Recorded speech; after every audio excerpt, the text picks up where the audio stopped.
नमस्कार मंडळी. तर आज शनिवार 15 नोव्हेंबर. तर आज आदितीच्या शाळेमध्ये होती PTM होतं, ओपन डे होता. तर त्याच्यासाठीच आम्हाला जायचं होतं. तर तिचे पप्पाही आज घरी थांबले, कारण ती बोलली होती की पप्पा तुम्ही माझ्या पेरेंट्स मिटिंगला कधीच येत नाहीत आणि मग तुम्ही आज चला, आज सुट्टी घ्या. तर साहेब म्हटले ठीक आहे, मी आज सुट्टी घेतो. तर सॅटर्डेला त्यांनी सुट्टी घेतली आणि तिघेही गेलो. पेरेंट्स टीचिंग मिटिंग अटेंड केली.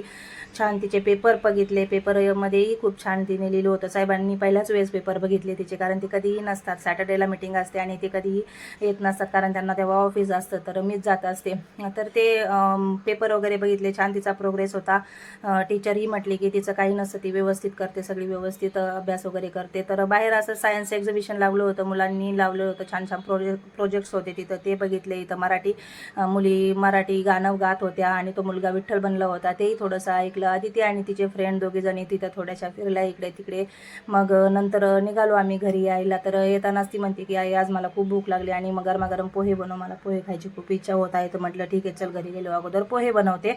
घरी आले, पहिले पोहे बनवले. सगळ्यांनी पोह्याचा छान नाश्ता केला, कारण 10:30-11 झाले होते पोहे खाण्यातच आम्हाला.